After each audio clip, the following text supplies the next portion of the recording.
প্রথম কথা হচ্ছে বিদেশ যাত্রার রেখা তোমার হাতে আছে, বিদেশ যাত্রার রেখা আছে, বিদেশে বসবাস করার রেখা আছে, কিন্তু সমস্যাটা অন্য জায়গায়। সমস্যা হচ্ছে তোমার কিন্তু দুটো হাতেই রাহু যতটা শুভ হওয়া দরকার ততটা শুভ নয়।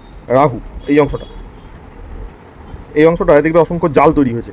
যাদের এরকম রাহুতে জাল হয় তারা কী করে জানো, টাকা জমাতে পারে না, টাকা হাতে আসে টাকা খরচ হয়ে যায়, টাকা রোজগার করে টাকাকে নষ্ট করে ফেলে, যে কোনো না যে কোনোভাবে। ভুল মানুষের সঙ্গ ঠিক নয়, মানে কেনাকাটা করে ফেলে, মানে তাদেরকে জীবনযাত্রার মান বাড়িয়ে দেয়, বা কোনোভাবে ভগবান তাদেরকে এমন মাথায় বুদ্ধি দেয় ভোগ বিলাসের দিকে চলে যায়।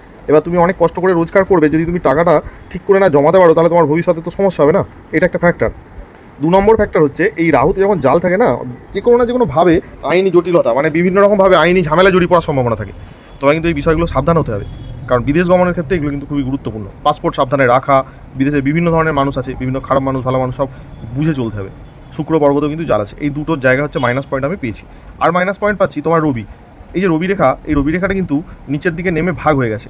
এই নিচের দিকে যখন ভাগ হয়ে যায় তার মোটামুটি ধরো একটা নয়, মানে একাধিক রাস্তায় এসে চেষ্টা করে উন্নতির। মানে ধরো তুমি ভাবছো আমি বিদেশে যেয়ে এটাই করবো, মনস্থির করলে তো পরে তোমার বিভ্রান্তি হয়ে মনটা যে না এটা নয়, অন্য কিছু করলে ভালো হতো, একটা এই টাইপের মেন্টালিটি এসে যেতে পারে। এর ফলে কী হবে, তুমি ধরো বিদেশে যে যতটা উন্নতি করলে আর একটুর জন্যে তোমার কিন্তু একটা ভালো জায়গায় চলে যেতে, কিন্তু তুমি সেইখানে ছেড়ে দিলে। ধর তুমি দেখতে পাচ্ছ না 90% উন্নতি করে 10% ঘাটতি রয়ে গেছে।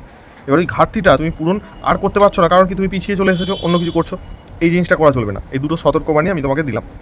নেক্সট এটা আসছে হাতে মস্তিষ্ক রেখা 30 বছরের আগে পর্যন্ত ঢালু আছে। যাদের আগে 30 বছরের আগে মস্তিষ্ক রেখা ঢালু থাকে তারা কী করে, ইমোশনাল থাকে। 30 বছর বয়স পর্যন্ত প্রচণ্ড ইমোশনাল থাকে, 30-এর পর থেকে কিন্তু তারা সিরিয়াস হয়ে যায়, ভীষণ সিরিয়াস, মানে ঠকে। এবার তোমার ক্ষেত্রে যদি ঠকে তুমি সিরিয়াস হও, সেটা কি ঠিক হবে বলো? 30-এর আগেতে অনেক টাকা রোজগার করা যায়, সঞ্চয় করা যায়, সেটা তো করতে হবে তোমায়, তাই না?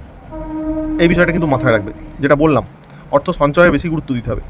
আচ্ছা, এবার বৃহস্পতি তোমার ভালো আছে, সে বিষয়ে কোনো সন্দেহ নেই। বৃহস্পতির তুমি ফল পাবে, বৃহস্পতির নিজস্ব সম্পদ তৈরি, ঠিক আছে, যা যা হওয়া উচিত সেই সব বুদ্ধিমত্তা তোমার মধ্যে আসবে। শনি পর্বত খুব একটা খারাপ নয়, মোটামুটি 80% শুভ।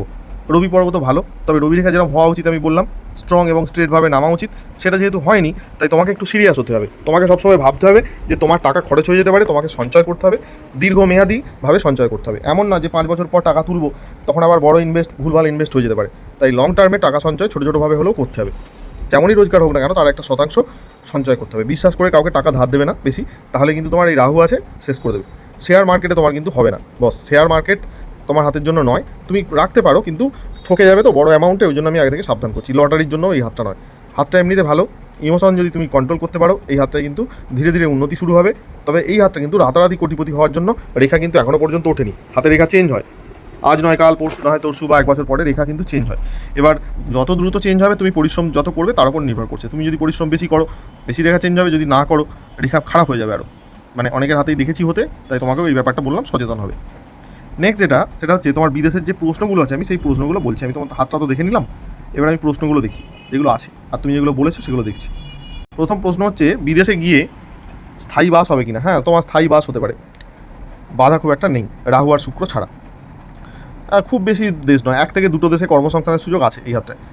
আচ্ছা, বিদেশে গিয়ে কোন যোগ আছে আমি বললাম, সেগুলো খারাপ ভালো সবই বললাম, পড়াশোনার নয়, আমি এমনি কর্মসংস্থানের কথা বলছি।